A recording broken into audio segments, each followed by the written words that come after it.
So moving on to the HRC Red Bull RB20. This is the current F1 car, and Max drives this one. Absolutely insane. If you guys have never been near one of these, they are absolutely just massive. Right? You put one of these guys next to like the OG F1 cars, these are super long. It's obviously powered by a Honda power plant. They don't really call it an engine because Mr. John Ikeda said that it's more of a power plant than an engine because you look at it, it looks like a friggin' NASA project. Absolutely gorgeous car, and I wish I could drive it.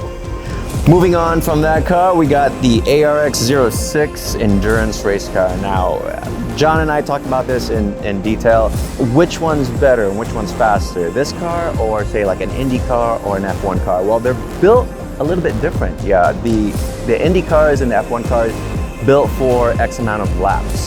This guy right here can run a 24-hour endurance race with no problems, and they have been killing it recently, and I'm excited to see where this thing goes. And just like the F1 car, this thing is like crazy long, and it's, you can only see in person to know the immense like gravity of how big these things are, and they weigh nothing.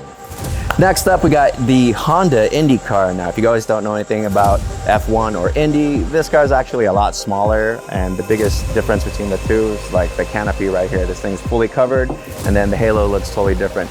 Car is also a lot smaller. This one's powered by Honda's V8 hybrid power plant, and it's absolutely insane. It sounds pretty awesome. You can't buy it. Unfortunately, I asked John about like buying one. Can I buy one, put it on my friggin' Integra build or something?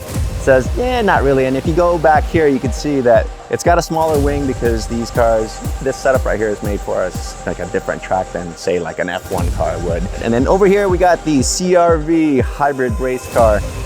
Absolutely insane that this was more of like a why not, all right? So John said like, why not build one? Look, we have the tools and we have the know-how, we have the F1 expertise, we got the Baja expertise, MotoGP, all that stuff combined, all the racing combined, and they're like, you know what, just make something that's super crazy. So they took that engine, the hybrid V8 power plant, stuck it in here. It's literally in the back. It's like a mid-engine car that just rips, and it looks absolutely amazing. Again, carbon fiber body panels. No, you can't buy it. I would totally buy it. But you know, to drive something like this, that's like a mundane family car and turn it into like a complete ripper is pretty cool. And they just did it just because they could, and they could show the world that, hey, this is what HRC is all about. We've been racing since '64, right, with F1, and they're now turning 60. And that's why they're here at SEMA to show the world what they're about.